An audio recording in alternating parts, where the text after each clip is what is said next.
So today is December 5th, and ironically leaving an appointment there for about an hour to two, coming out, tons of X5 BMW SUVs together, Lexuses in pairs together, Audis, a black and white one together, and then a whole bunch spread around the lot, all like usual, the patterns changing. For example, when I got there, everything was fairly normal within that lot except two backwards cars, but the surrounding lots, of course, 40% of the lots cars are backwards, showing that there is a communication to mass groups, because human behavior does not all change at once like that. That can only happen based on people being notified to all behave the same or differently all at once. Anyways, like usual, I have video of the lot close to normal when I get there and changing as I'm there, or with people told to show up, follow me there to send me these hidden schizo messages to try to create mental illness to remove me from society. Anyways, okay, so today, first I wanted to talk about, I wanted to amend some of the statements to the docket, which I ordered, and the things going on with the docket, and my lawyer and the clerks, and I can't remember exactly what I said the other day, so whatever. And then I think after that I probably want to talk about, I know I've been talking about up until 16 years old so far, and trust me, I have tons and tons more, and it just progressively gets worse the older I get, to remove me from society, but for whatever reason I can't comprehend, because it doesn't make any sense. But what I want to what I want to do is I want to skip probably to University of Colorado, and an incident that happened right after I moved to Colorado, moving in to my dorm, or not in a dorm, to an apartment I rented on Arapahoe, showing that even moving from Oregon to Colorado, I was still being hunted immediately, and how that links now to kind of my family, what I believe to be my family's tactic of trying to migrate me up to Canada, possibly with some warped vision of my mother's, that she can torture and terrorize me to be on the run to move up with her, just like they did to me with Noah Schiller at University of Colorado. By when I moved in, they basically figured out a way to run me out of my apartment, and then coincidentally my family, my mother had her friend Deborah Schiller, which had a son Noah Schiller, and coincidentally, when this guy forced me out of my place by squatting, basically he paid a small down payment with a sublet agreement, and then basically didn't pay any other rent, and basically moved into my room and all these things to migrate me, create the situation with the police to migrate me out of the place. And my mother just coincidentally had Deborah Schiller's son just happened to be going to University of Colorado and needed a roommate. Gee, how coincidental and convenient, right? And things were done to me with him, and all these setup and frame job operations with women, but hence the same exact pattern of behavior, which seems to be happening now to even a more aggressive degree, by basically trying to lock me away in jail cells and mental institutions, with my mother at 29 saying my past caught up with me and I need to leave the country, which doesn't make any sense. Almost like a thug scare tactic, like I don't know what's going on, but here the police are following me around with people stalking me worldwide until I actually leave the country for no reason. Maybe she wants me to go up to Canada because she feels lonely that her husband maybe is getting old and she'll be alone or something. I don't know. I can't tell you, right? But it's the same exact pattern of behavior, but since these patterns jump from thing to thing, it's never just one thing. It just keeps going from thing to thing. But anyways, so it's probably just a terror tactic until they get what they want, to remove me from society. But I'll start with the docket. So I looked at the docket, and as I explained in the last video, on the docket it says no date has been filed, or it said appeals, no one showed up for appeals, and then it said, appeals dated past on the docket. But then on the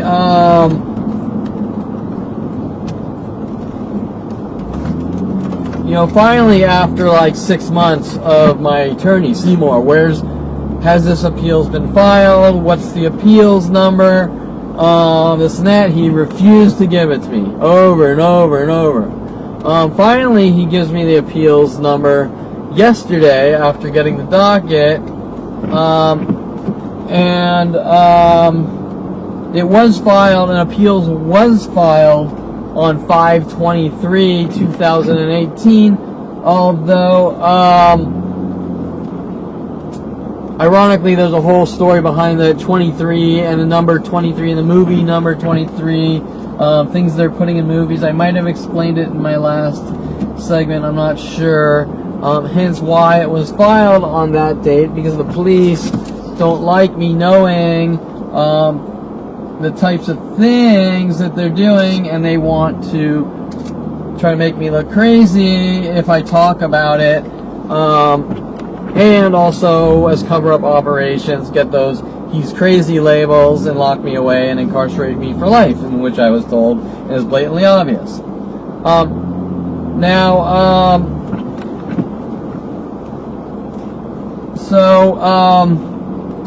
It was filed, but he didn't want to give it to me. Now, I looked at his dates,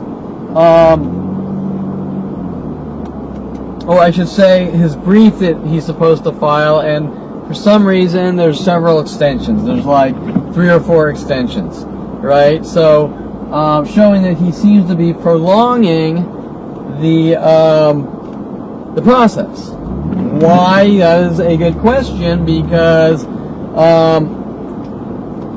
I've already been convicted on these setup and frame job operations, so it really doesn't get any worse. Although remember, we're talking about an attorney that intentionally lost the case to begin with because he doesn't want to stand up to the pure pressure of his so-called friends in the judicial system, and sacrificing lives is more important, or having friends to him is more important than the right thing, right? I mean, that, or he believes the lies that he's been told about me, and therefore wants me dead and gone. Either way, it's completely unethical, because the job of a defense attorney, according to the Bar Association, is to do within your means what it takes to defend your client so that he gets a fair trial, but he didn't seem to believe in anything like that.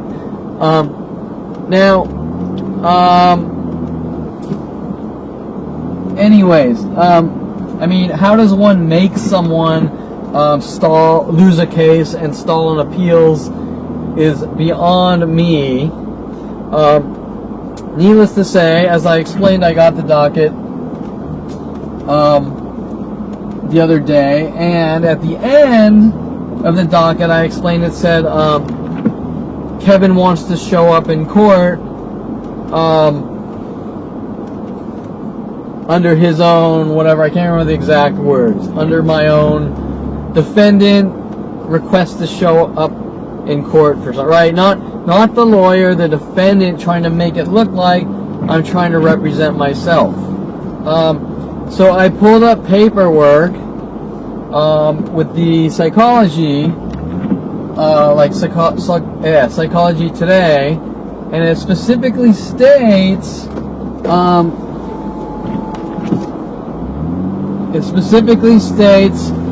that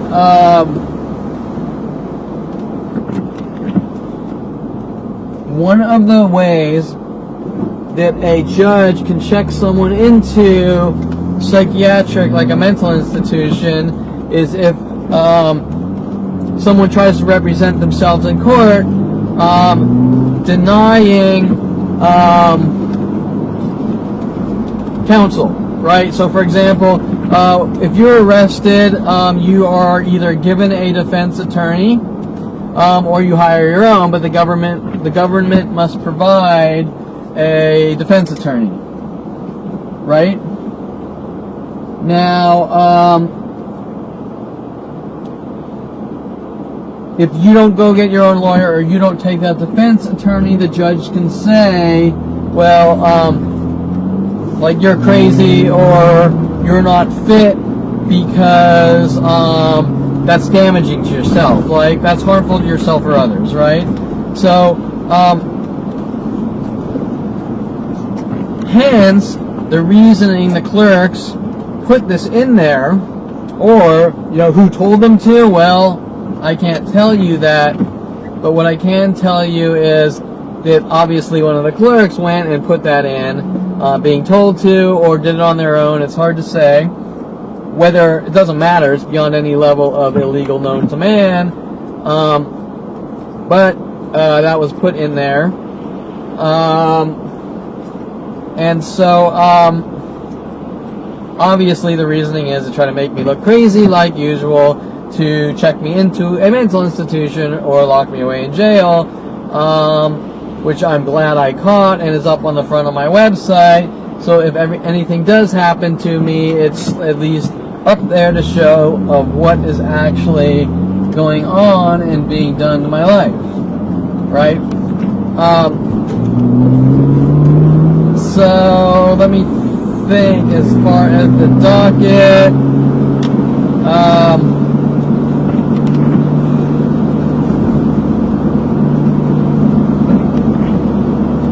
Oh, that's right. The other thing is there's a whole new case number in there. Now, I looked up the case number on the computer. Nothing's in there, but that could change. And I was told that the case is going to a different judge, which is probably a good thing, because Judge Eric Harmon has some weird philosophy on life, that one person destroys life for 99% of communities in the world, which doesn't make any sense. One person does not destroy life for everyone, but everyone sure as hell can get together and mob one person like is being done to me, right? Some weird psychotic bullying personality with what's the word I'm looking for? When you expect everything to go your way or be done for you or something. Entitlement, like some entitlement personality, example, a community. A community might feel entitled that they don't like this one guy, so that guy should disappear and die or something, right? And what builds a character like that? Well, that's the spoiled brat character, right? Oh, I like my area, and that guy there starving in the streets, just put a bullet in his head because he's ruining it for us, right? Do you understand what I'm saying? They want their perfect world, and they're rich and comfortable and have no worries in the world. But this guy who has nothing, who's struggling from day to day with stomach pains, wondering where his next meal is going to come from, is ruining it for 99% of the community. Although Eric's big thing is he kind of uses the example of gang members, but it's the same philosophy. One person can't ruin it for 99% of the community. So what you're saying is, I'm not really focused on crime or right and wrong, or individuality. I'm focused on some kind of agenda for the fat cats, or the people with money, or the people that want a perfect life, going after the people that have enough to deal with, right? That's my point. If this does turn into another case, I don't know what it possibly could be, because the only interactions I've had with the police is a lady, and this was a while ago, but you never know, because they try to rid me of the world no matter what it takes, but a lady who didn't want me handing out cards, and I asked her if she wanted a card. She said yes, and played this game like a lot of them do. Well, what's this about? And then you explain it, even though they already know what it's about. Hold on a second, I'm going to fix the lighting.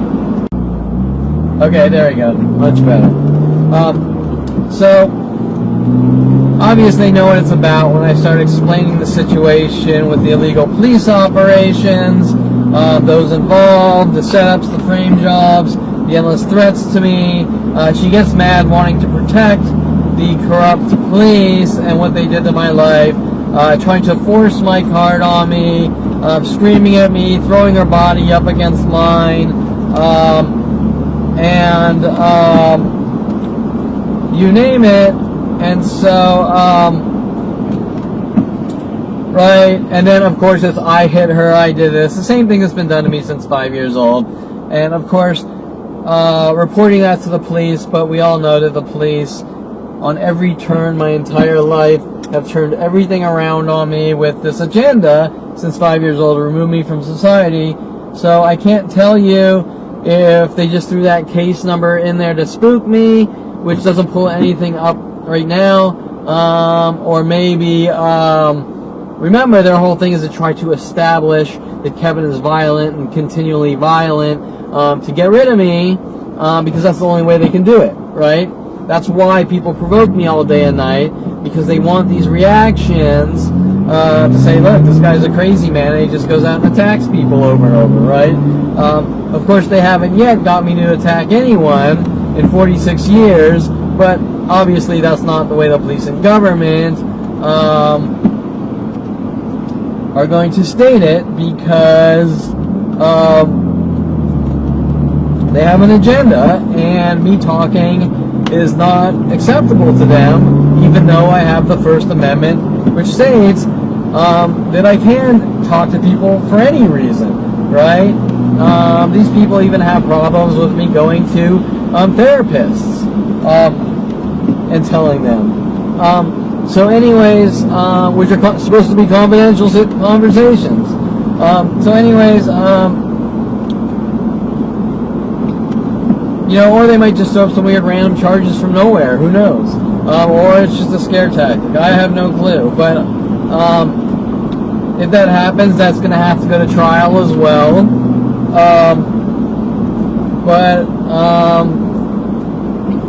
Obviously, they probably want to pile on as much false and bunk convictions as possible to try to just thug, terrorize, torture, intimidate me quiet. And if they can't get that, lock me away in jail cells, mental institutions, or try to do what they've always done, get me to kill myself, or just something really bad happen to rid me of the world. And I think that is it. So my point was, while an appeals was filed on 5/23, Seymour seems to be stalling for some reason and doesn't really want to talk to me about that, which is strange. Okay, so now I want to talk about University of Colorado, about 1992, where they really started to get aggressive. I moved away from Southern Oregon State College. I haven't really talked much about them sending Kelly Hatch from Calabasas High to follow me to University of Colorado in these operations.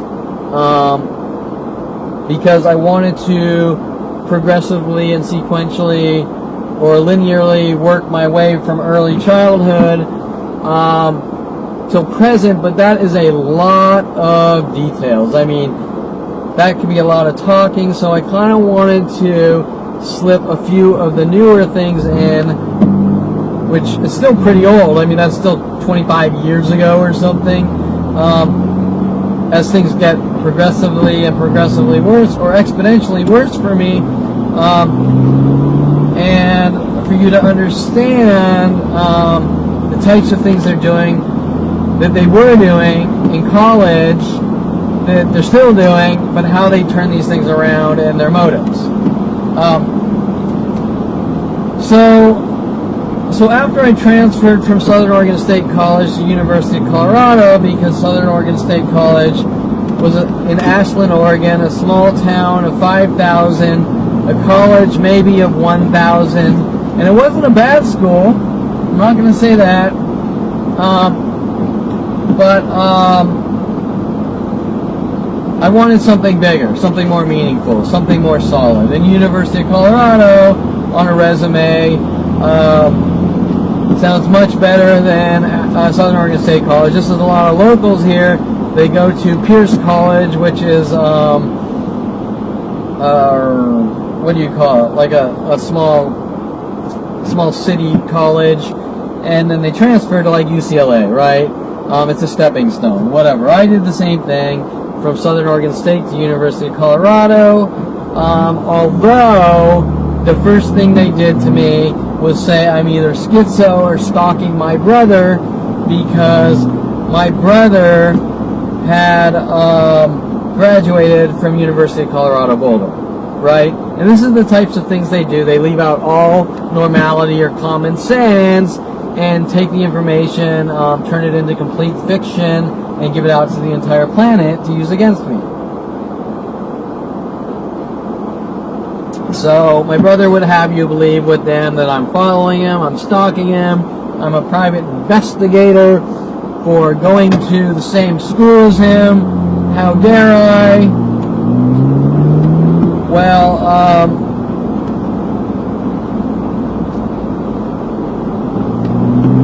you know, that doesn't make much sense unless you're a paranoid psychotic or something, because people generally go with what they know, and what I knew was colleges that I had visited to see my brother, and I didn't really have the time to nitpick perfection of colleges, transferring from Southern Oregon State to Boulder, right? I was just busy with school, and that just seemed like a good option. And it was a really cool school when I visited it. Okay, so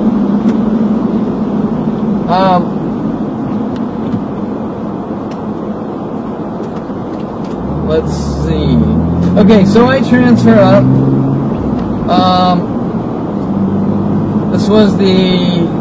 We were on the quarter system.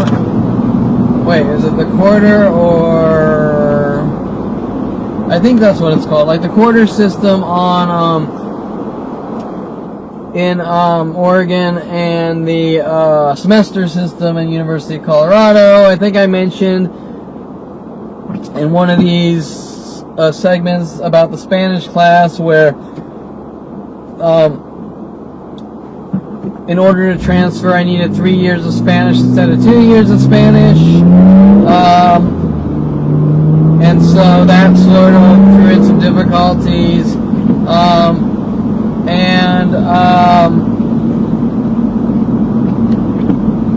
what else? But anyways, that was it. So anyways, I moved there. I think the first house I moved to Colorado. I found a place on Arapahoe, Broadway and Arapahoe. My memory back is pretty shaky from back then and remembering Boulder, but Arapahoe, and ironically, I have a feeling they were working some angles with the name Arapahoe,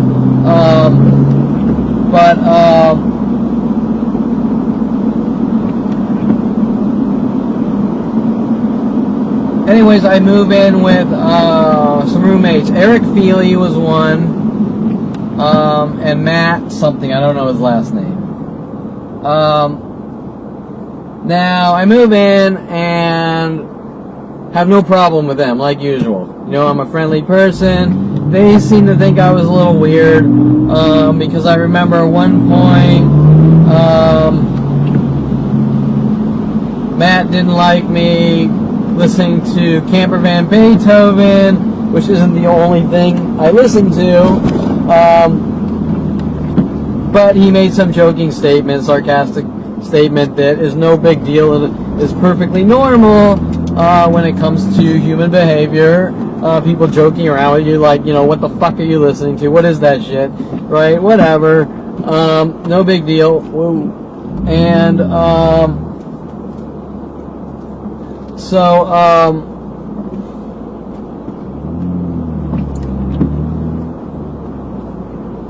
that's it. I had no problem with them. But at one point, I remember hanging out with them, friends, a few times, but I wasn't super close with them. I was a little more distant, a little to myself, but, you know, not cut off, right?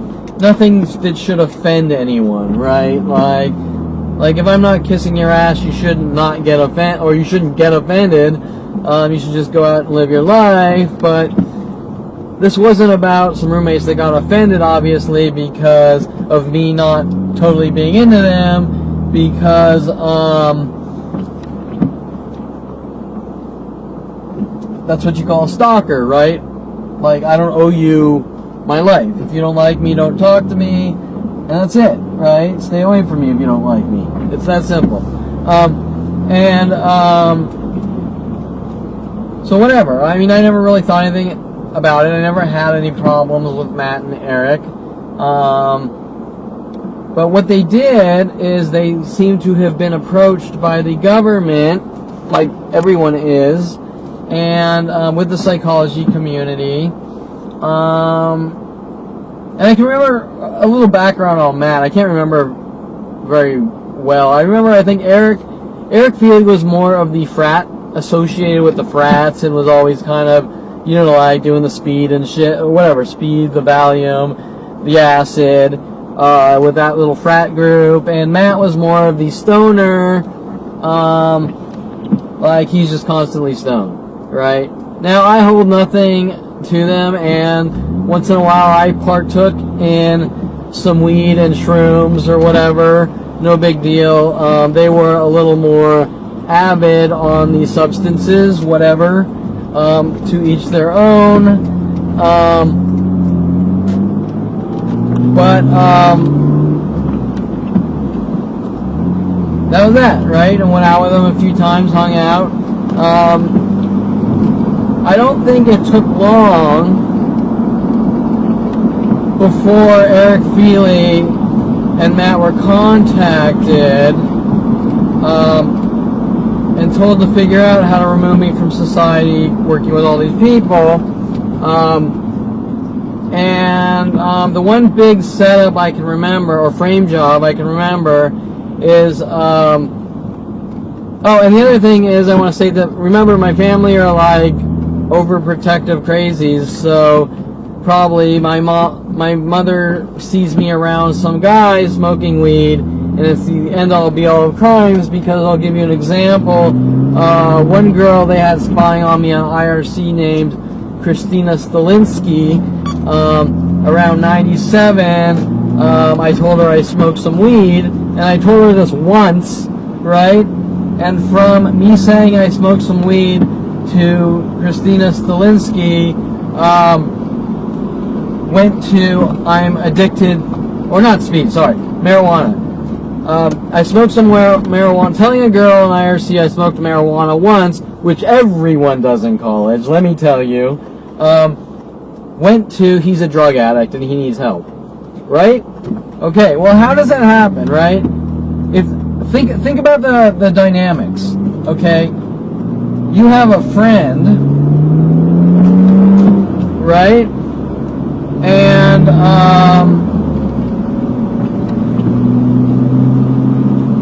you tell her you smoke some weed, and The government and your family and mass groups are trying to lock you away, put you in mental institutions for substance abuse, for smoking weed a few times. Okay? How does it go? Like everything else from polar opposite spectrums, right? And so that applies to every aspect of my family's life, on every level. You farted, you tried to kill someone. You smiled imperfectly, you threatened someone's life. You looked at someone because you thought they were cute, you threatened their life and are trying to kill them, and you're a serial killer. All of these are the same kind of templated black and white psychotic behaviors that they have, right? There's absolutely no middle ground whatsoever, and everything in life is either this way or that way, and you're either a good or bad person, and once you fart wrong, you're a bad person, and once you're a bad person, you need to get thrown in the electric chair, right? Okay, so,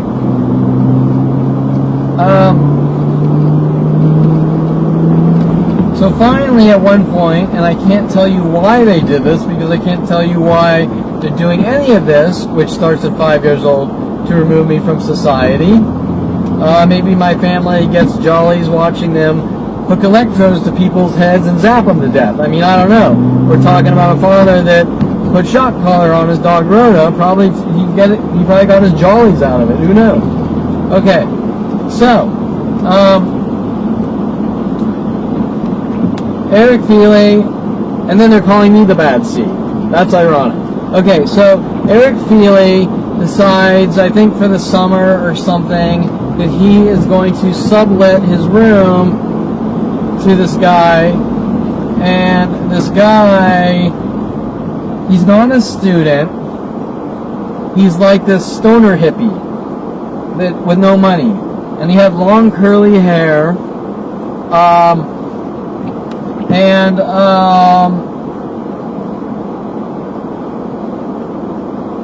long curly hair, and he looked like the dude in he didn't look like, but the hair itself looked like the dude in Coming to America with Eddie Murphy with the hair activator. It was like this greasy, he was white, Grateful Dead looking white with this long hippie curly hair that looked like it had an activator, and it was all greasy. And the funny part about it, even though he was squatting and loitering, like something out of the movie Pacific Heights, like he signs a contract and then tries to gets rid of me and everyone else to take over the house, which of course the police are mad at me for some reason. Doesn't make any sense, but that part's not funny. But the funny part was he would sit against the wall all day, smoking on a bong and doing little sips of Everclear all day, right? And it was hysterical because, like, when he would move, and this is, I'm not making this up. When he would move, there was like a grease spot on the wall where his hair was, right? And I'm not shitting you. This really was like this. And so, anyways, finally it comes time to, Eric Feely's gone. He's out of the picture. And they're probably using the name Eric Feely to try to send me messages.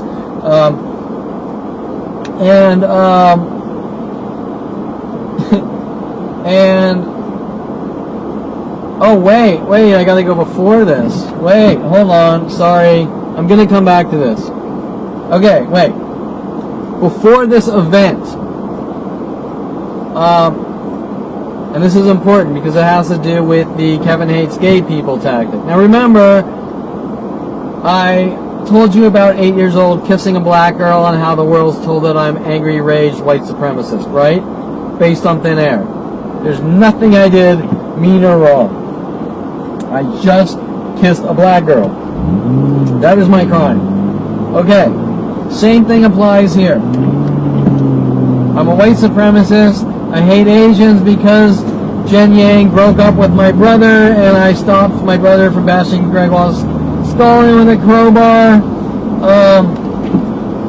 I hate the black community. Oh, and she's Asian, so I hate all Asians. The black community, I kissed a black girl, so I hate the black community and every black person and every other race and culture, apparently. I also hate women because women like Corey Bixby ask me to drive them home, and I either farted wrong or my foot kind of sort of pushed like 1 millimeter too much on the gas pedal for a millisecond or something. So I hate all women too, right? I'm filled with anger and rage, and I need to be stopped before I hurt myself or someone else, right? Yeah, okay. But that's their argument based on thin air with the psychology community. Okay, so now,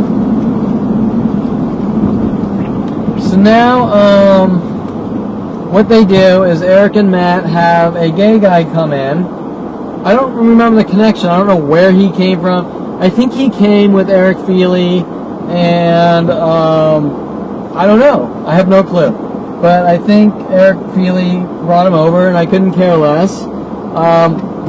And all I remember, once again, I wasn't really talking much to the guy. Really small apartment. We were all kind of on the couch and chilling, probably smoking some weed or something. I don't know. And it comes time to go to sleep. And I wasn't really flirting with the guy or talking to the guy much or anything, but apparently he liked me, which I have no problem with.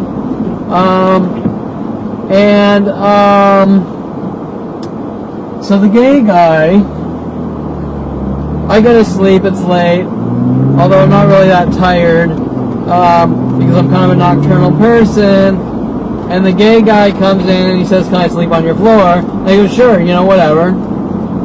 Then he gets flirty, and he asks me what I'm thinking about, and so I don't know. I lay there for about 10 or 15 minutes, but I'm not really that tired. Doesn't really have to do with nervous issues, just I'm kind of a nocturnal cat, whatever. I'm not gay, so I'm not into him, and I have no problem with gay people, and I have no problem hanging out with gay people, provided they're open-minded, right? Because I found out I've dealt with a lot of gay people that are worse than the people that label the gay people, right? And so, and that also goes with the black community. I found out that a lot of black peoples, between the reverse racism and for some reason, it's not okay to be racist to black people, which I agree. There's a lot of black people that think that they can be reverse racist as if they're like super special, like Adolf Hitler, right? Racism is racism. It doesn't matter what race you are. If you hate another race or culture or religion, then it's that racist, bigoted behavior, right? So I've met a lot of the people that have been labeled are actually worse than the racists because they're the reverse racists, right? Well, the same was going on with this gay person, right? Like all these people that I've never done anything wrong to, he comes in, and I'm just not into him, right? Okay? And I'm not the most sympathetic about it, because you're looking at a guy that's pretty much been single all his life and not by choice, right? I mean, my family basically didn't want me in any type of relationship with anyone, provided it couldn't be screened and controlled. And in the end, they tried to force Adriana Olivares on me, and when she showed the signs of an abusive person, I wasn't into her, and that was it. It was like, "You're dead, Kevin. We're all coming after you because you didn't take what we're going to force on you," and that is it, right? So I was never allowed to pick and choose what I wanted. I was never allowed to fool around. Granted, I will admit that I was always semi-introverted and not good. My big problem, which I stated in the past, which makes people mad for some reason, is that my one flaw is, like, I wasn't shy and introverted with all my male friends in high school, but when it came to women, I got a little nervous, which isn't a mental illness. and nothing you're going to remove someone from society for normally. And so I would clam up and like breaking the ice. Does that make sense? So like, and honestly, a lot of guys are like this, okay? I mean, there are a large percentage of men that can't just walk up to all the women and, what is it, like Rico Suave, right? Like, just talk them up and get them in bed and do this and say all the right things. There's a lot of guys that are more in the middle that are just like, hey, you know, I don't know how to approach her and what to say, and as you get older, you get better. But I was a little more, I would clam up and get nervous because I didn't know how to break the ice. And then once I get past that, it's like, okay, I can be myself and talk and whatever. And that was it, right? So for me, like in college or definitely high school,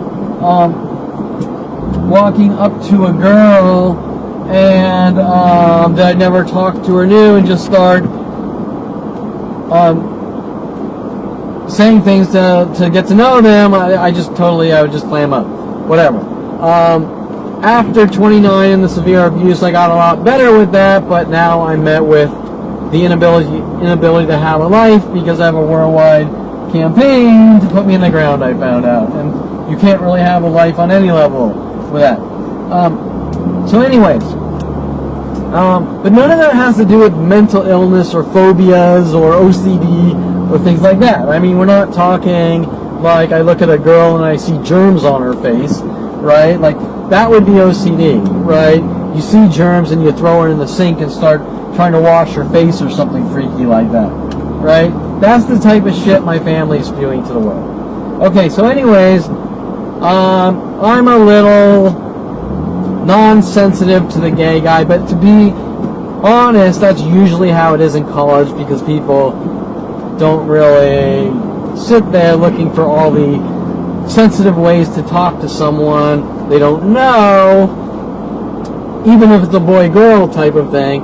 Most chicks are like, hey, you want to fuck, blah, blah, blah, what's wrong, blah, blah, I don't know, okay, he's not into me, I'm done, right?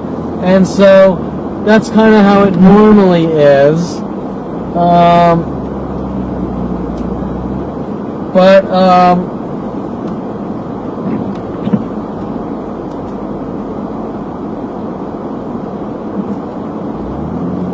So, you know, he just says, what are you thinking about? I don't know. I go out back where everyone's chilling on the couch, watching TV, and whatever. Hey, Kevin, you're back. Yeah, whatever. The guy asked me what I was thinking about. Now, maybe I had a little bit too big mouth, insensitive to the gay guy, but I figured, you know, he obviously came with Eric or something, right? I mean, so if the guy came over with Eric, then he must be friends with Eric or something, because why was he in my house, right?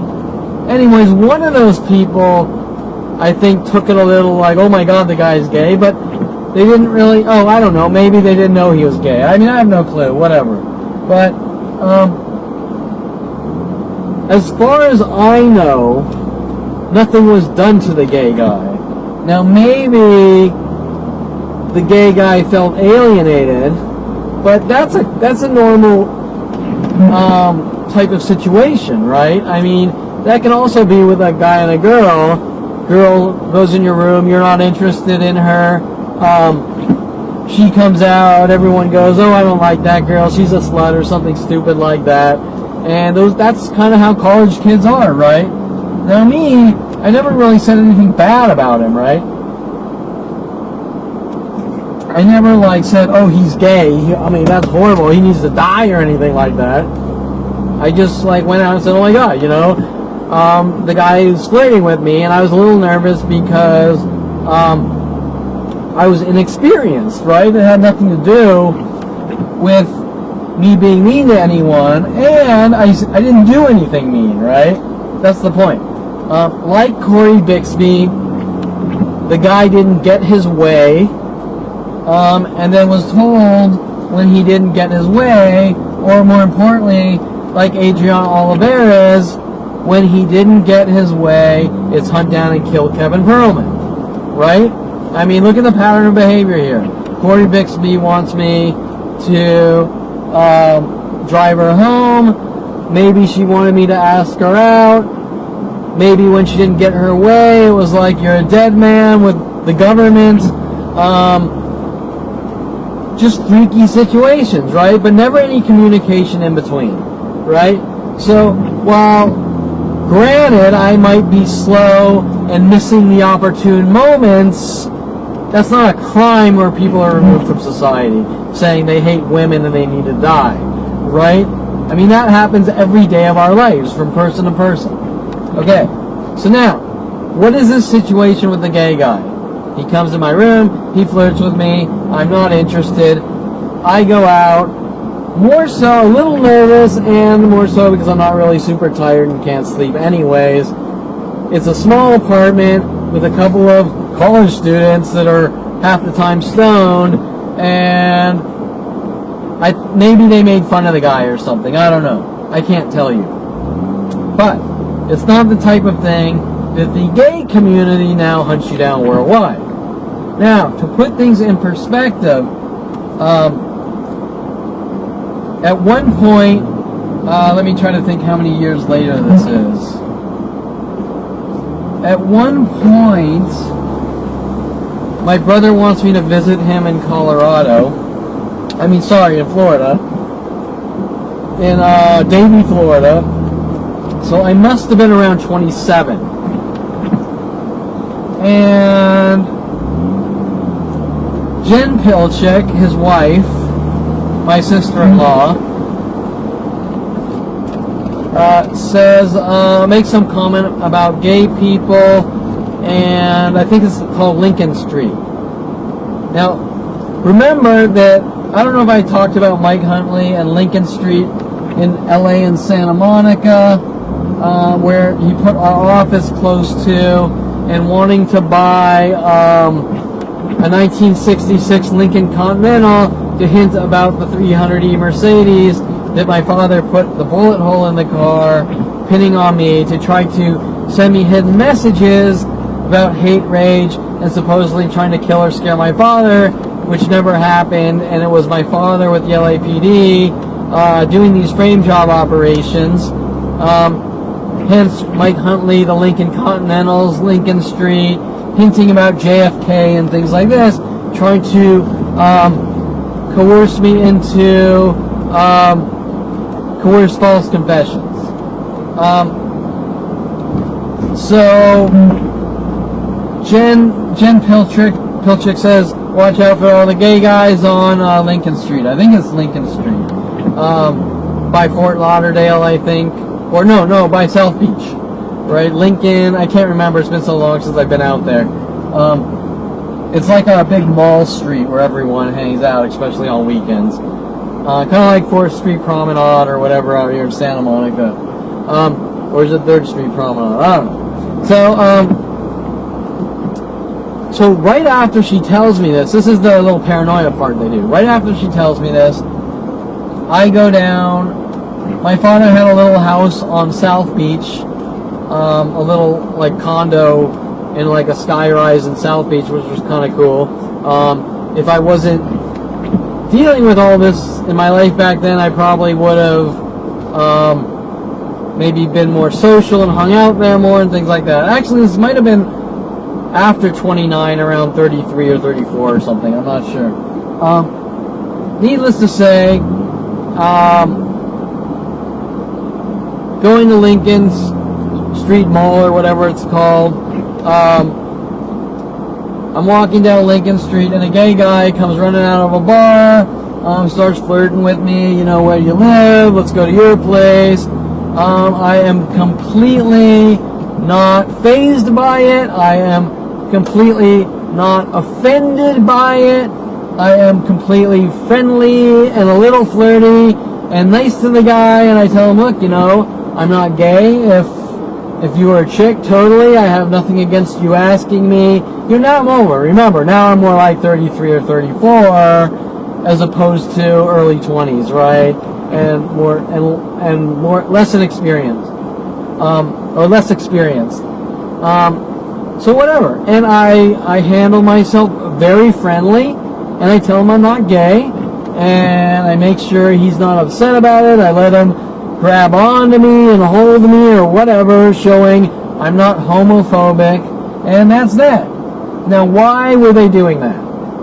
Well, because they wanted to prove to the world that I hate gay people, right? But remember, all these things that I do right aren't documented and put in this worldwide laundry list to use against me in the thousands and thousands, right? So whenever I pass their tests, which is almost every time, they either leave that out or they make up the cover-up lie. Oh, he met a gay guy and he tried to beat the shit out of him or something, right? Okay, so now we have two gay guys that I have done nothing to. The first one I'm a little more insensitive because of less experience, but still didn't do anything mean to, right? And I can recall, I think maybe it was Matt saying something negative. Oh, he's gay, I don't like gay people. I don't know. You know, my own father does that too. He walks around the house calling gay people fagulas and whatever. I can't tell you if he would have it in it to actually beat one up or anything, but he jokes around with negative connotations about gay people, which I clearly don't do. You get the idea, but nobody's mad at him, right? Okay.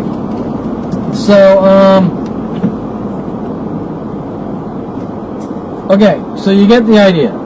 Now, because they didn't get what they wanted, like usual, they needed to tell the world, I'm a racist, bigoted, white supremacist who hates gay people, hates women, hates every race and culture, and filled with anger and rage and this and that, yet the actual behavior I'm exerting is the friendliest motherfucker known to man, especially after finding out Mike Huntley is trying to kill me with worldwide campaigns and not be able to comprehend what's going on. Which leads into a bunch of coffee shop and gay employees and gay people coming in trying to hunt me down to exterminate me. Okay? Because I didn't do anything wrong. So, this is where things don't make sense. You have gay people coming in your life to try to prove that you have that you hate gay people, and they fail, and more gay people come after you. You have black people, you prove and show that you show complete affection or lust or warmth, and they're saying you hate black people. And same with Asians, and same with Persians, and same with every single culture or living being on this planet, making the same argument from thin air. Now, how does the world know me? Won't tell me. How is this information going out, this propaganda going out worldwide in secret? You're imagining it, right? Doesn't make any sense, and the types of people that do things like this are murderers. They have calculated, premeditated motive to destroy someone's life, try to rid them in the world, and in this case, mob them to death until they're dead and gone, with claims that they're this and that, and even if it were to be true, it still doesn't give them the justification or right.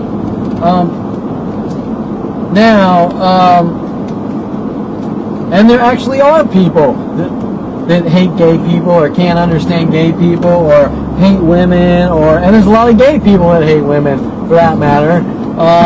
There are people that hate blacks, people that hate Asians, people that make kind of half-ass racial or bigoted statements like my father saying fagula, and people kind of laugh it off, whatever.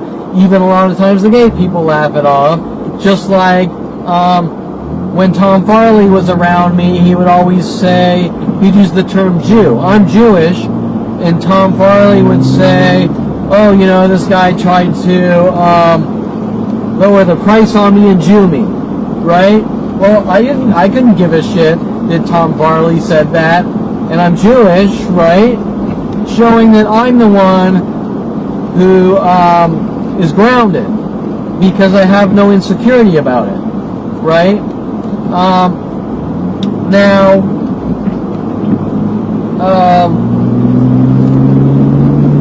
where was I? Okay, so back to the gay guy. So I think that's it. That is all that happened with the gay guy, right? I think it's been so long. I think Eric Feely at one point said to me, "Oh, I saw that gay guy at a party," or something like this. It's something negative, right? Okay, so, good for you, whatever. I didn't really hang out with Eric Feely too much. I wasn't really in his frat crowd or anything. That's it. Okay, so now, I hate gay people. Now I'm labeled I hate gay people. Right? And people are coming on IRC, and they're saying, "Kevin, you want to hear a joke?" And I'm like, "Sure. Why did..." Oh God, I can't remember the jokes. There were two racial jokes about Smurfs. And it's actually, they try to guilt me with movies, and one of those movies, I think is called Donnie Darko or whatever. But, God, what do you call a gay Smurf? A fag or something? I don't know. It's something like that. What do you call a gay Smurf? A fag? And there was like something maybe about a black person or something. I don't know. I mean, it's so long ago. Who would give a fuck? People tell mean, nasty jokes all day. Comedians tell mean, nasty jokes. I regurgitated the joke once to someone on IRC. Someone told it to me first. That's it.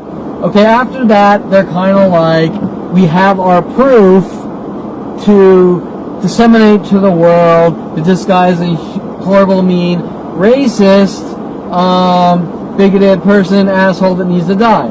Now remember, someone who is an asshole or racist, their behavior is based on a pattern of behavior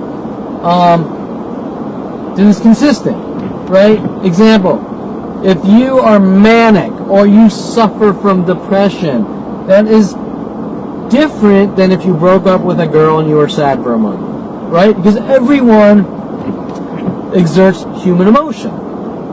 Now, if I tell a really mean gay joke like I did once, one joke, in 46 years, I told one mean gay joke from someone that told it to me on IRC. One, ever. Okay? I didn't walk around the entire planet telling gay joke after gay jokes and saying gay people need to die. And you see that guy, he's gay, kill him, and this and that. That is someone who is, what's the word? Homophobic. Right? But someone who their entire life shows compassion, empathy, warmth, but makes one little hiccup, imperfection, which I was about to say a mistake, but it really isn't a mistake, because that is how human personality works. Nobody tells you that you have to be a perfect person or you're going to be hunted and killed by a planet full of people. They tell you that you're human and you fuck up from time to time, and it's not really a big deal unless you're exerting just horrific behaviors, right? Which is what they're telling people about me, but it's all fiction and fantasy. None of it exists.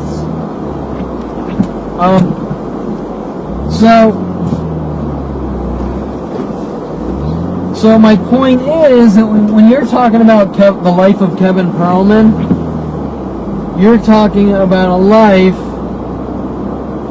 that has to be perfect.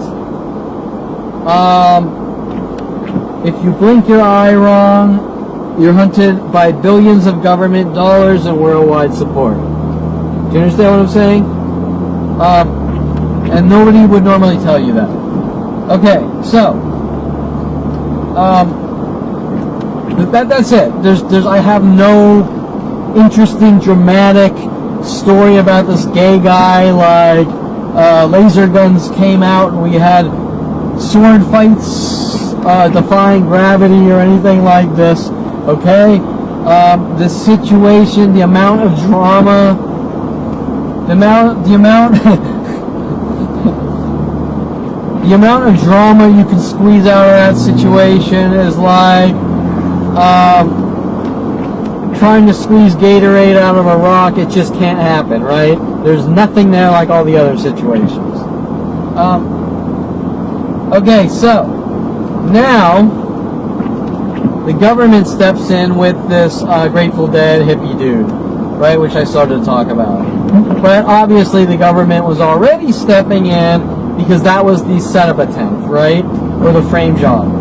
The message they were delivering to all the people in the state of Colorado, which, trust me when I say this information at the time was being delivered statewide and citywide before the internet, was that a gay guy came into Kevin Perlman's house, and Kevin Perlman gay bashed him, and Kevin hates gay people. That's the message that's being delivered at the time to Colorado, University of Colorado, saying I have anger issues and rage issues, to all across the state. So if anyone sees Kevin, be on the alert, because this guy is crazy and he's on the edge, he's filled with rage, blah, blah, blah, blah. Right? Complete bullshit on every level.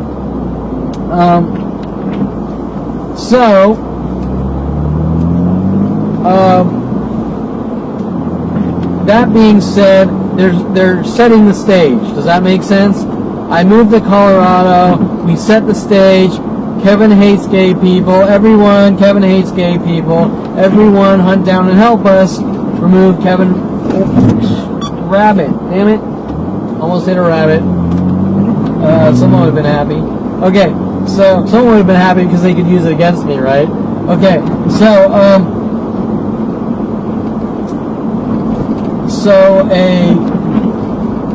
a gay guy, and that's a rabbit, like a furry rabbit, not a car rabbit, not the shit my brother was doing to VWs and shit. I'm like, okay, so they're setting the stage. We got our falsified dirt on Kevin, turn everyone against Kevin. Now let's ramp up our attacks with the government, right? Okay, so now they send in the Grateful Dead hippie to move me out of my place.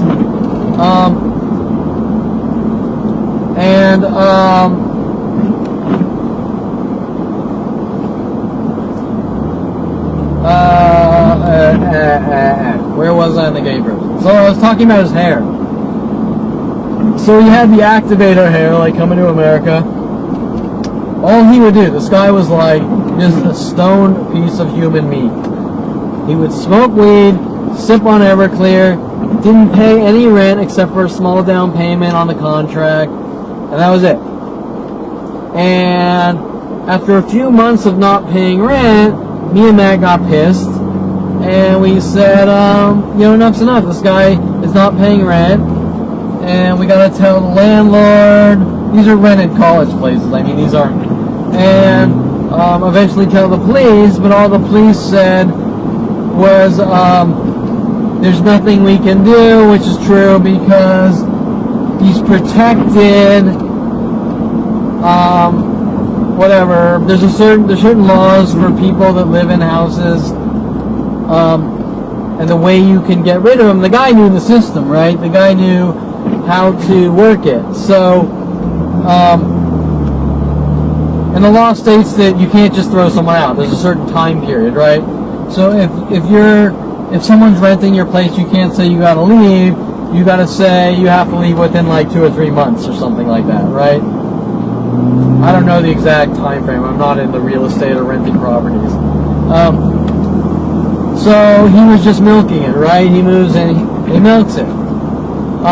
Then he moves. Well, okay. So then I think I go back for like spring break or something.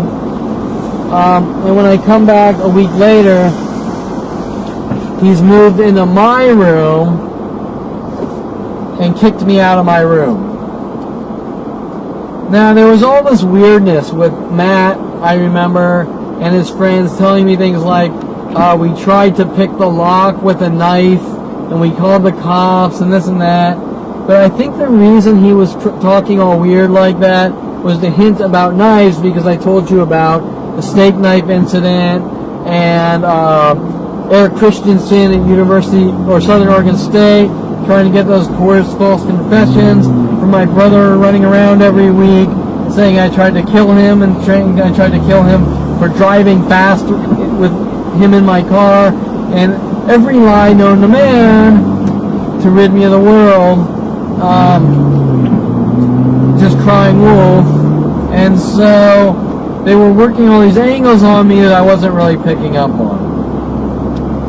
Eventually we kind of got together and we researched whatever we could do to get rid of this guy, but there's nothing we could really do, and he wouldn't leave. I think at one point Matt told me he locked him out of the place, but the guy managed to get back in through the window or something like this. Now that I'm looking back, I think it was all bullshit. I think he was just doing what's always been done to me to peer pressure me to try to get me to do something to him, like has always been done. Like, for example, I talked about Alexander Cohen and how they tried to peer pressure me into pissing and shitting in her car, or tried to use me as the patsy or setup person to go after her, which failed. Then in the end, pinning it all on me that I got rid of Alexander Cohen or something, right? When the only good guy is the guy being hunted and punished.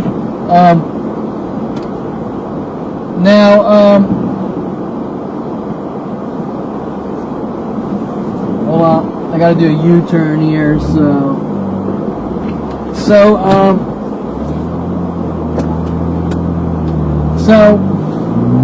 you can see a certain pattern of behavior. They're trying to set me up to get me to do something to the gay guy. There was a point, I think, where Matt or something said he hit him with his bike tire or something, but I saw him and he looked fine. I don't know what he was talking about. Just like Jen Hess saying I hit her with a mask on, although she didn't tell me I hit her with a mask on. She said someone hit her with a mask on, came over the next day, no bruises, and then people worldwide are running around saying that I hit Jen Hess. The same tactic was used on the guy, this Grateful Dead guy, right? Supposedly I hit him with a bike wheel or something, I don't know, or I don't know if Matt was trying to speak metaphorically, but all I know is I saw him and I didn't see no bruises on him either, right? And either way, come 29 or a little later going to the police about Rody Morales sent after me by the police. The police were hinting about my house in Colorado because, like usual, we kept calling the cops on this guy because he was extremely aggressive, right? Like, or passive aggressive. For example, I come back from spring break and he moves into my room and throws all my shit out of my room. So we call the cops. And the cops come down and go, well, there's nothing we can do about it, which is true.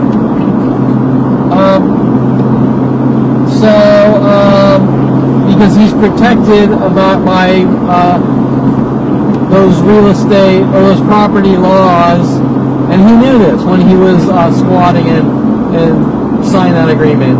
But more importantly, he was working with the government.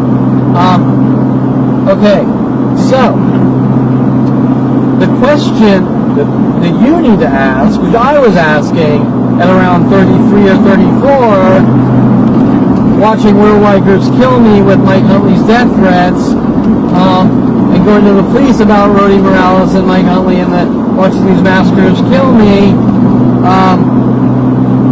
was why were the police hinting about Colorado? This is back in California.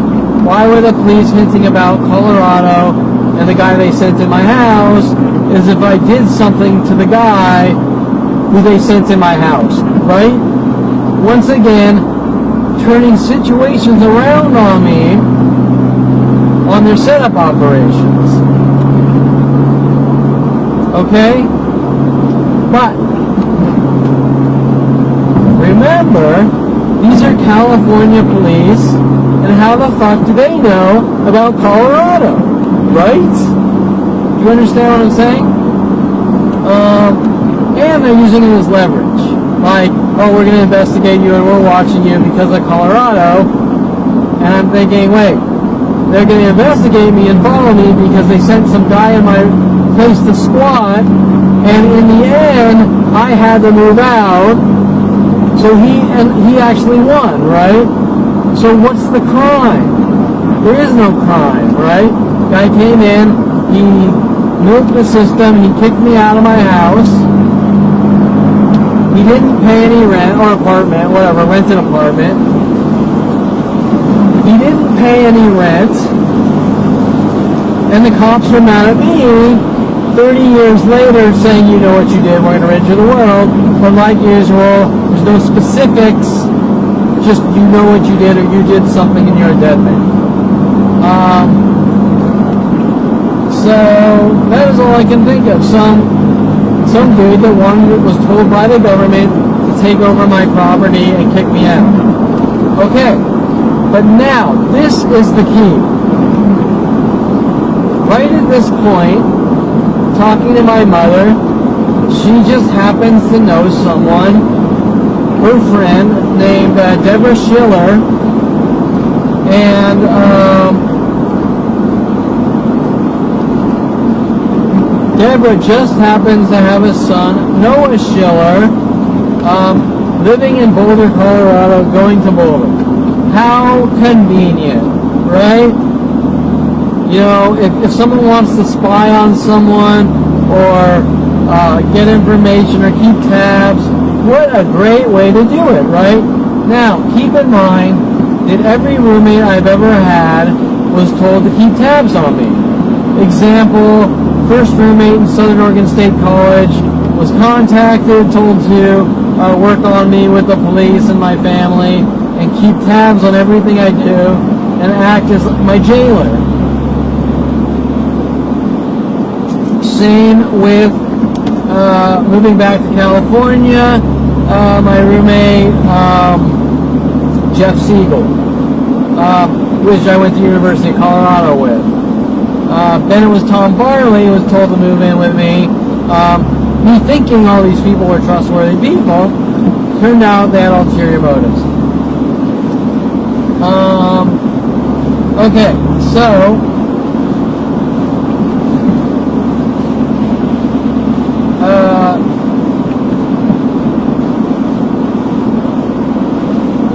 let me think. Okay, so then I move in with Noah Schiller because I don't know that my family are psychotic lunatics. And I'm not going to get into all the setup operations or setup attempts that Noah was involved in or with his girlfriend right now because I'll be talking forever, and I'll get back to that when I get back to this point on the timeline. But I wanted to talk about this Colorado incident and now come back to 29 years old to the present, which seems to be similar to, once again, my mother trying to figure out how to get me to move up to Canada with her. So once again, and really, I don't think that's the overall motive, because these things start at 5 years old, and the amount of me going from this incident to that incident shows that these are just terror incidences that just drive someone crazy, right? But still, there's a certain pattern of repetitious behavior from the types of things that are done to me over and over. So, for example, oh, and are you all proud of me? I'm driving in like heavy rain, talking to you with a light on, and I can do all this despite the fact that Sean Dinsey and my family says I have driving problems, And they're probably telling you I'm masturbating right now in the car too. Whatever, because that's some of the types of lies they spew to the world too. I'm masturbating in coffee shops. I'm masturbating in my car. I'm masturbating in bathrooms. I'm masturbating on dates. Whatever, they'll say anything. All bullshit. But they say what they need to say. Okay, so you get to see firsthand that I can drive. My hands are even off the steering wheel, right? You can see that I'm not some moronic idiot that can't drive, who thinks differently than the world, and is crazy and a danger to society. Anyways, I totally got sidetracked. But you can see that here. Okay, so, and I love the rain, by the way, and for some reason in my family, it's a crime to say I like dark, cloudy weather or the rain, applying it to this or that or the other thing, jumping from reality to fictitious theories and analysis. But anyways, so to me this is cool weather.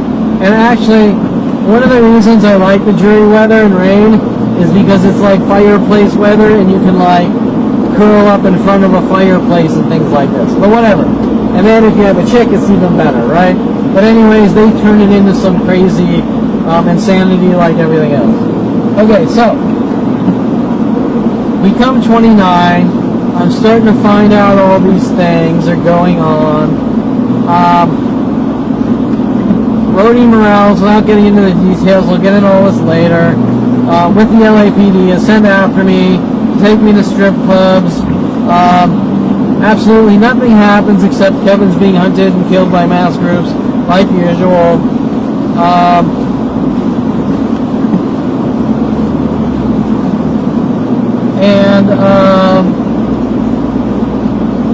I find out something's very wrong, which was what they planned to do since 5 years old, was to try to flip me into a state of paranoia and say Kevin snapped and he's crazy. With Rody Morales trying to get his coerced false murder confessions. Remember, their confession attempts go from person to person to thing, which doesn't make any sense. I supposedly killed people. I'm supposedly a gay basher. I hate every race and culture. I supposedly run like 100,000 people over with my car.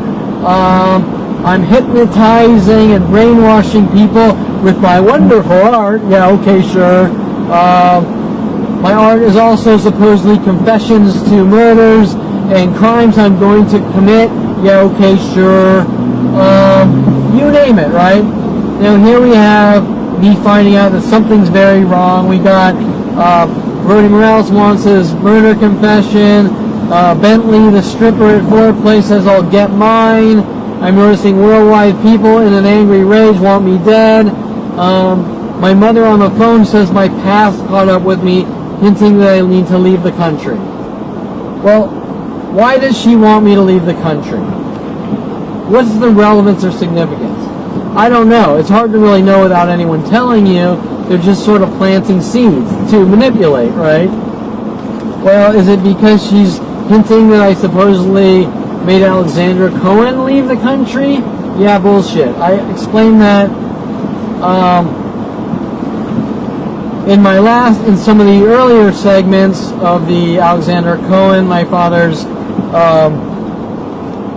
girlfriend when I was like 16, French girlfriend, how my brother was supposedly doing, and his friends were doing all these things and pinning it on me, but more so my father just wanted to make up lies about me. Hence saying that later on Alexandra moved back to France. But why, even if I did run Alexandra out of my father's house, why would she have to move to France, right? Is he saying that Kevin Perlman has NSA, FBI, and billions of dollars of resources to stalk Alexandra out of the country? I don't think so, right? Okay, I'll get into those situations later.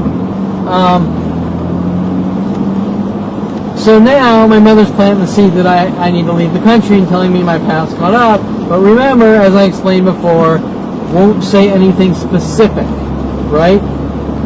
Now, why? Well, most likely because she's using her psychology because she feels alone with Arnold out in Vancouver, Canada. Right? So now, if Kevin were to be on the run and leave the country, where would he go? Well, common sense would dictate that I'd probably choose Canada because I have a mother and father in Canada, right? Or stepfather, Arnold Silver in Canada, right? Okay, I mean, what a great way to do the same thing they did to me in Colorado, once again in California, like put me on a chessboard to move me to Vancouver, right? I want my son by me, and I'm going to do it by force. He has no say in the matter, right? So, they do all the sabotaging and destroy my name and reputation in life, and then say, okay, Kevin, well, you come up here, we'll take care of you because your life's fucked there, and you did this to yourself, right? You understand what I'm saying? And so, that is a pattern of behavior, and now, that hasn't stopped in 17 years of mass worldwide attacks to try to torture me and kill me. And after my father fired me for some reason, or because he didn't like my website and realized that I wasn't going to back down and I wasn't going to quit without him firing me and things like this, which is how you're supposed to do it. If you want someone to leave your office, you're not supposed to torture them and kill them and hunt them down all around the world. You're supposed to say, look, it's not working out, you're fired. And that's how that whole communication thing works. Look, it's not. And if my father would have fired me within the first, 6 months, year of working at his office, I would not have lost respect for him. But he tried to torture and kill me to get rid of me, telling me to leave the country and shit like that and destroy my name and reputation worldwide. And that alone in his office went on all day and night, 24/7 for 14 years. And that's a murderer, okay? People don't try to torture and kill someone all day and night until they're dead and then go, well, it's your fault for not trying to run away from me while I kill you, while you're trying to run away from me, right? Okay, so hence he really showed his true colors when he fired me, because he didn't fire me in a normal way. It was all him trying to cover up things that he was doing and pin on me. So anyways, I don't want to get into that, but you can understand that for 17 years now, worldwide groups trying to rid me of the world. How convenient. Now we have our arrests, our convictions, or we're going to lock you away forever. We're going to put you in mental institutions. Well, hey, you can come up here with us, right? Now, at the same time, well, I feel a little bad. Arnold Silver supposedly is having some heart problems and heart valve problems. My mother's anxiety is probably through the roof. She's probably thinking, he's in the process of getting heart valve surgery, which supposedly has a very high successful rate, but I'm sure her anxiety is kind of like, what do I do if I'm all alone right here in Vancouver? Although she does have a U.S. citizenship.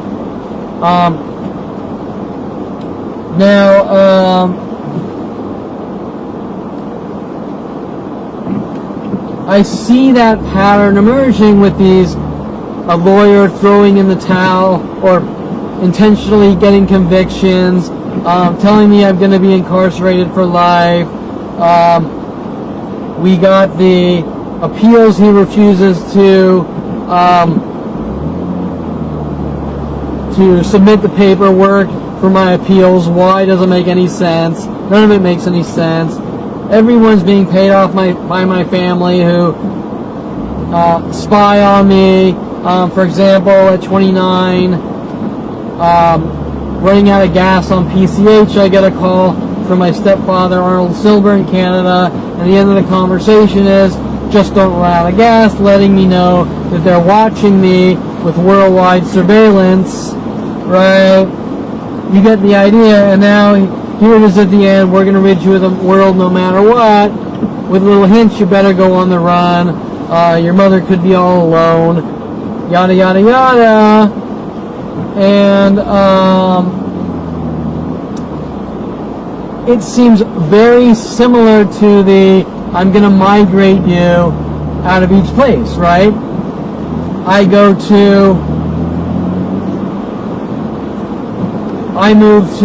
graduate Calabasas High, I go to Southern Oregon State College. Kelly Hatch is sent to migrate me out of Southern Oregon State College to somewhere else, even though I didn't know it at the time.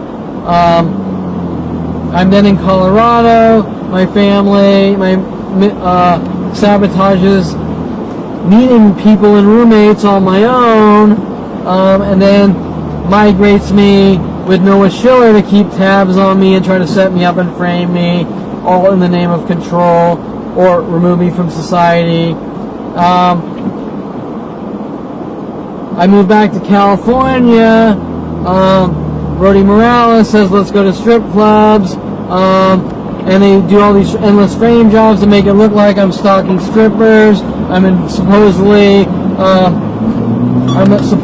a fraud trying to meet women in strip clubs and in my studio photography, with them leaving out all the things I did, like all my photo shoots and the complexity behind the photo shoots of studio photography that, like, normally these photographers do a model shoot and it's like a done deal and they send them the images. My green screen photo shoots, one image can take between 30 to 100 hours, showing that it's about the photography and not about the girl, right? And then it switches to and then all the adult websites and the adult database website systems I built for the adult industry, they pretend doesn't exist, and I'm just trying to meet women after Rody takes me to strip clubs, right? You get the idea. Frame job after frame job after frame job after frame job after frame job. The cops are hunting me down.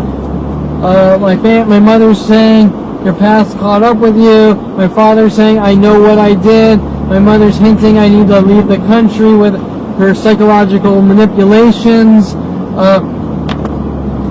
My father, after he fires me, says, call your mother for some reason, or in front of Kareen Eshigan, he keeps saying, call your mother for some reason, which doesn't make any sense to me why she's so important in the equation. Also, the weirdness about how me or Mike stole Alexander Cohn's clearly Canadian, my mother lives in Canada, like some kind of hinting schizo message to try to manipulate me to go to Canada from a drink or something. I mean, just the freakiness, right? And I got into the clearly Canadian thing in some earlier segments with Alexander Cohen, how my father and Alexander were irate that me or Mike Huntley could have drank in one of her drinks out of the refrigerator. Is like, what the fuck? And of course the name was clearly Canadian, almost like you were meant to be by your mother, right? Some weird shit like that. Like seeing if he could manipulate me with subliminal messages or something. I don't know. And then say then cover it up by saying I'm a schizophrenic. So the point is, in this conversation, the topic, or the point that I'm trying to make is these migratory things to control have always been going on for my family to strategically put me where they can control me or want me close. Example, moving back from Colorado, or remember I told you I was manipulated to move back from Colorado, with Mike Huntley calling me up or coming down to visit me saying he wanted to start a 6-year company with me, my mother calling me up telling me that I could finish the classes from California and send the credits, and my father calling me up saying I could stay in his house for a year with the Janet Nordet frame jobs, all as a manipulation to get me back to California, right? Then Mike Huntley starting the company with me, and my father manipulating me into his office building by saying his Shelley, who he was dating at the time, company had moved out. We can have this office space for a insanely great price, which was too good to be true, on Ventura Boulevard, to manipulate me into the same work building with him. Well, he worked on me with his entire office, right? All these manipulations to move me where they want me, or keep people watching me as control levers to dictate my life, right? And then, like as I mentioned you in other segments, have people come in my life to do things to teach me lessons. Example, Brody comes in my life, let's go to strip clubs and associate with strippers and porn stars as I'm building adult websites. Same with Tim Thompson, pretending he wanted to do adult websites, which I was already doing, sort of spanked me, right? Hey Kevin, let's do adult websites. Oh, you're doing adult websites? Now I'm going to destroy your life. Now I spanked you, right? You are now punished for doing what we don't approve of, but we're first going to say let's do it to see if you do it, and then punish you as if you commit a crime, all by keeping me close to my family while destroying my life, right? Now remember that these punishments go from 8 years old kissing a black girl, liking Asian girls, smoking weed a couple of times, you name it, destroying my name worldwide and mass worldwide murder operations, all in the name of like, oh hey, you smoked weed a few times in college, so we have worldwide operations to remove you from society, as if you're like the President of the United States times 100, right? I mean, just pure insanity, right? Well, nobody's like that. No family's like that. But the next question you have to ask, which really makes things weird, and yeah, you know, my stepfather Arnold does have a shitload of money, but still not this kind of money, right? I mean, we are talking government NSA systems and billions of government dollars, and I don't see how you walk up to the government of the United States and you say, you know, I think our son's out of control, so will you help us with NSA control him? The government's going to be like, what the fuck, how did you even get in here, right? I don't give a shit if you're Arnold Silver in Canada and you might have some friends who know some people. You're still not going to walk into NSA saying, hey, control my son, right? So, it's a lot more stealth than that. It's got to be more like, we have our psychology degrees, and our son's a danger to society, and we need you to watch him, or we need you to remove him from society at around 5 years old. Okay, forgot to plug in my camera, so the battery died.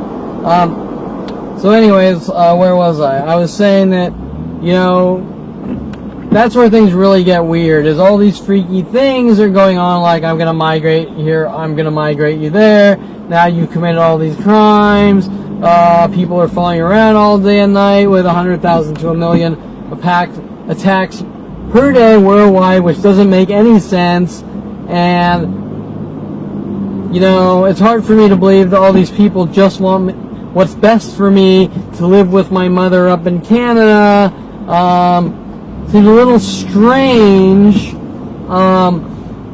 That's an awful lot of resources to get someone, to migrate someone to Canada, which is a very big theme of theirs, especially sending Kelly Hatch with her Jeep Cherokee after me to move me, to migrate me into the ground and kill me with police and NSA and FBI. So, you know, what's the...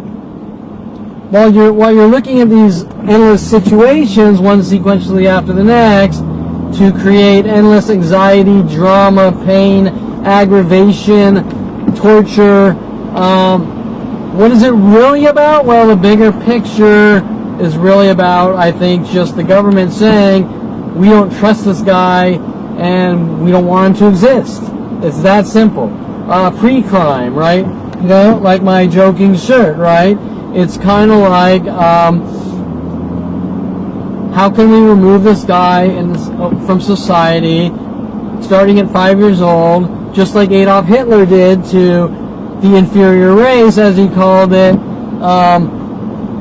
The same thing that's being done in the United States of America, which most people don't realize is going on. And when these worldwide groups are coming after Kevin Perlman, they're being brainwashed and told it's about this or that. But what's it really about? Because why would an entire half a planet exert this much energy into one man so that he can live with his mother? It doesn't make any sense, right? Plus, whenever I went up to Canada, I was attacked by all the cities in Canada too. So what would that change anyways, right? Unless they're saying, we'll stop once you go up and do what we tell you, but that's a terrorist act, right? And I don't negotiate with terrorists.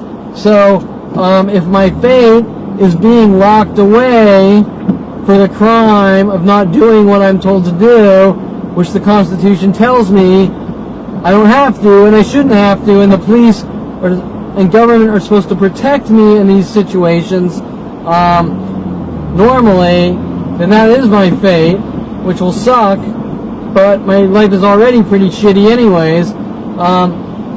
But you get the idea.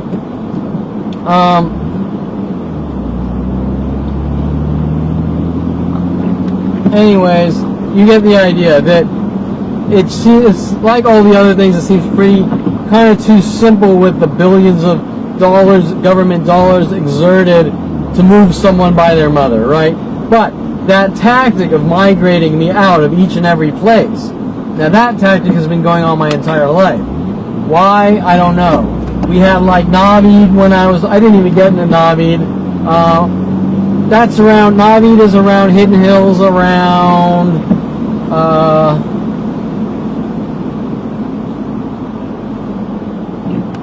let's say 12 or 13, I'm not sure. And Navid was the Persian neighbor that lived one house above me, which I think before him was a girl named Raya Kleinpeter. Actually, Raya Kleinpeter was after Navid, a redhead that Paul Humphrey claims kicked him in the balls, which I doubt is true.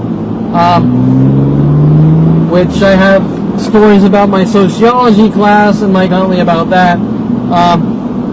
But that's back in 16, or 12 to 16, whatever. But around 12 years old, I'm not going deep into Navid, but Navid was the first. My neighbor above me wanted to throw rocks in Darren Mosell's pool to create splashes to set me up, to make it look like I hated Darren Mosell, right? Anyways, I'm going to get into that later. To try to make it look like I'm a troubled kid, and move me out of Hidden Hills. The things with Mr. Quigley trying to get me to punch students, to move me into a juvenile hall, or make me look like a violent paranoid schizo. Go to Southern Oregon State College. Kelly Hatch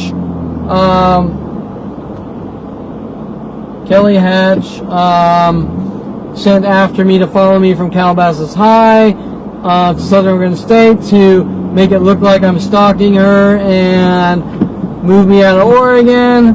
All the people in Oregon, like Eric Feely, Matt, Noah Schiller, all the other things I'll get to later on. It happened at University of Colorado.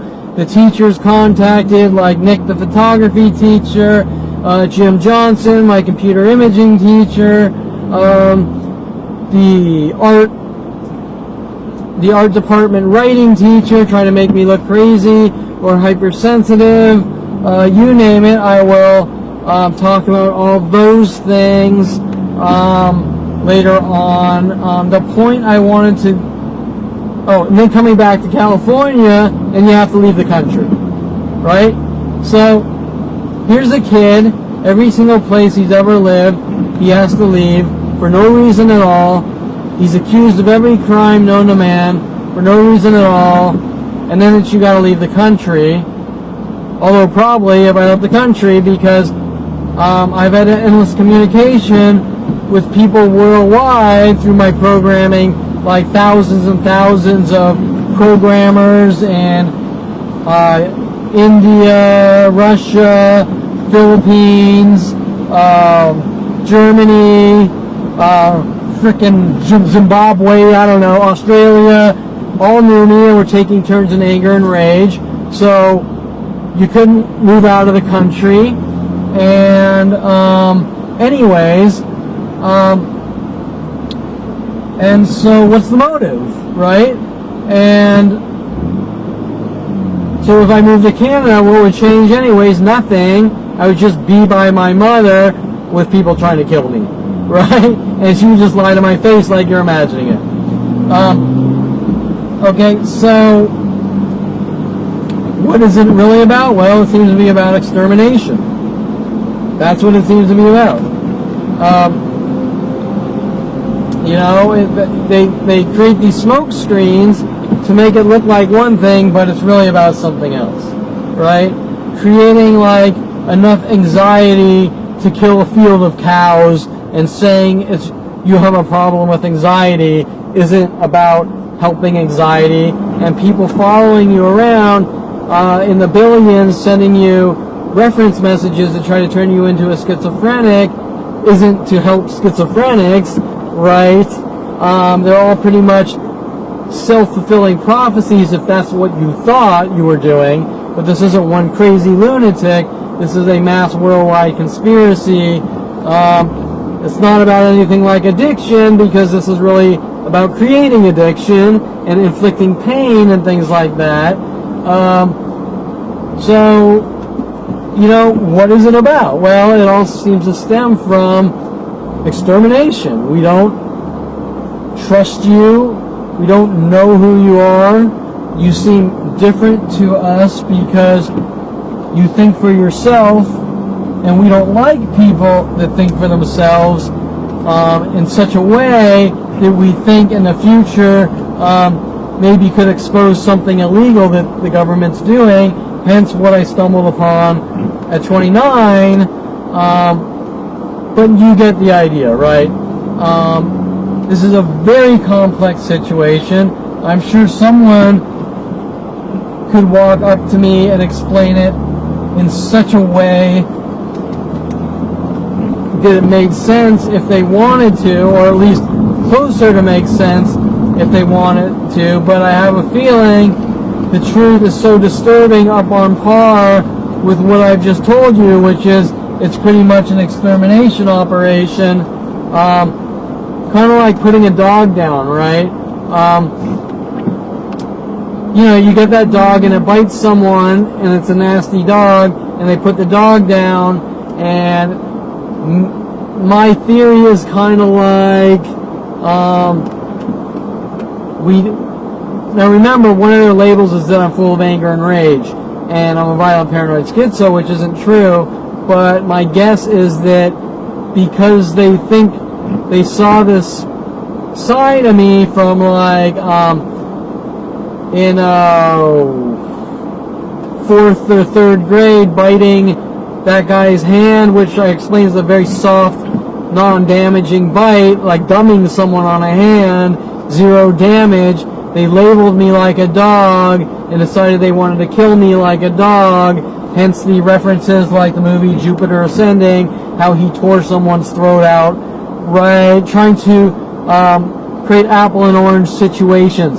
Kevin gummed someone's hand and there was absolutely no pain or hurt or damage is somehow equivalent to biting someone's hand off, just like tapping my foot around Aubrey Fisher launched 6 years of worldwide murder operations on that one thing alone, not to mention what Aubrey Fisher did with the millions of modelmayhem.com users when they got into studio photography trying to have me killed, which sparked billions of people in the entertainment industry working on me to have me killed, all because what? I tapped my foot by her?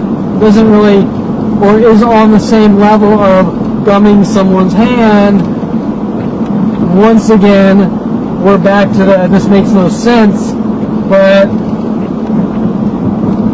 you know, that's what it is. And it is what it is.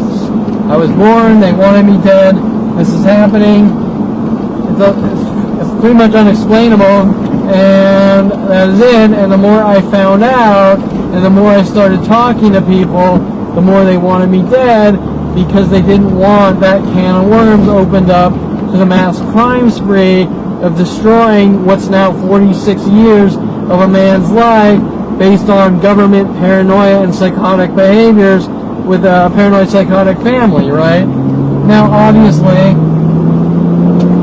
like I stated before, to sum this all up, is that now we're coming back to things like constitutional protections, because even if this starts from my family and they're paranoid psychotics,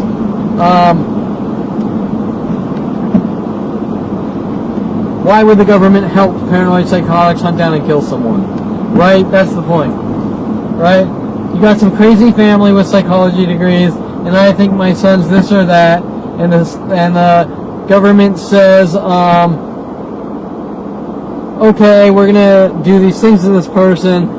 The person finds out, and then they say, okay, well, you better not say anything or we'll kill you, and you weren't supposed to find out, right? It's too late. They already committed the crime. You can't give me back my 46 years that they stole from me, right?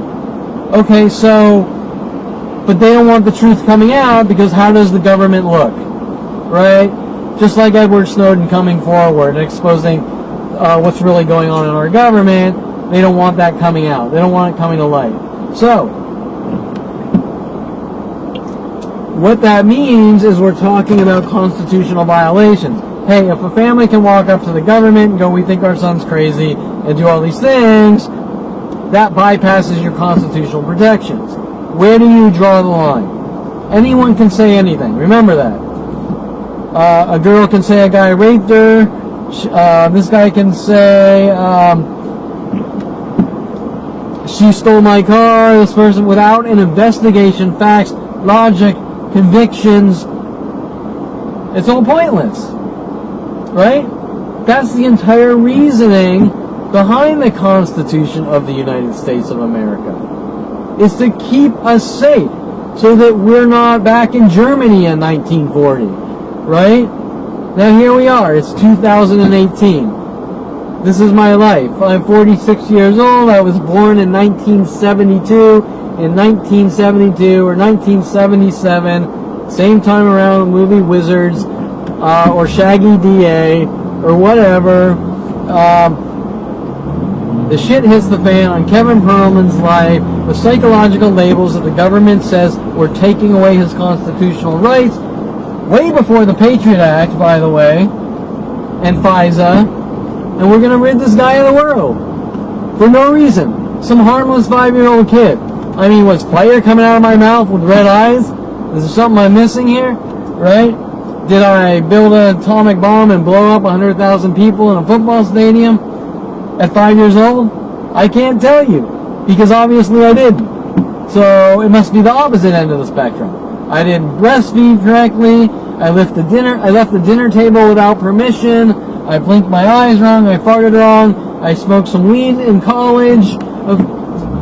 Whatever, several times, but not like my stoner roommates, and I need to be hunted and killed for that. Makes no sense. But anyways, so at this point, it's obviously about what I know and talking, and I will leave it at there.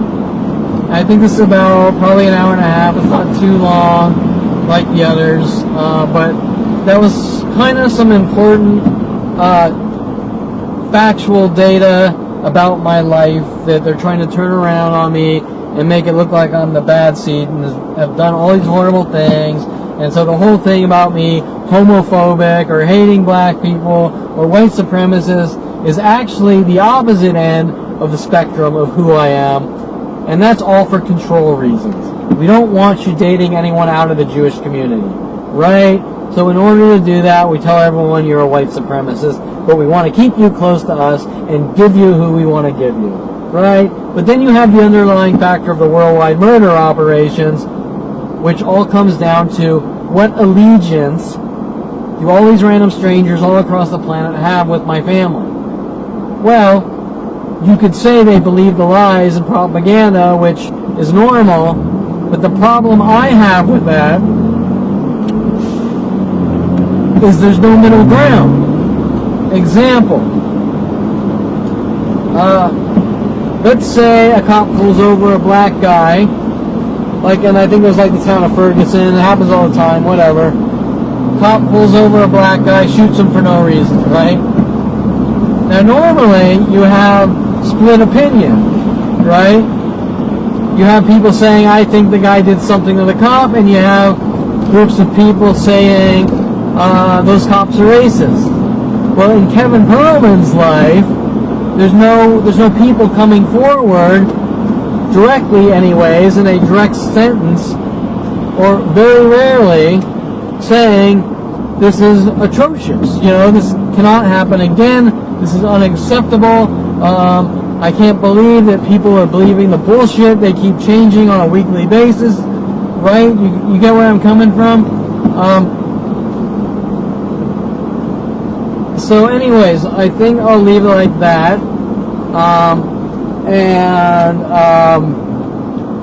That's it. And the next topic I think I'm probably going to talk about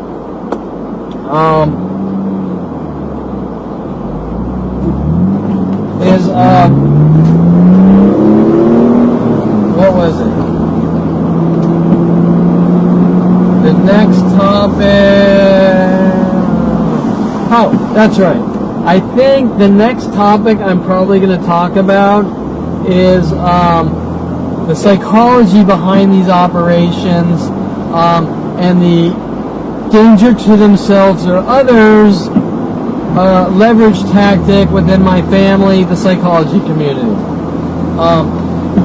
So for example, a big leverage play with the psychology community is to say Kevin's a danger to himself or others, because that's really the only way a psychologist can remove someone from society, that's the only thing that allows a psychologist to go to the police.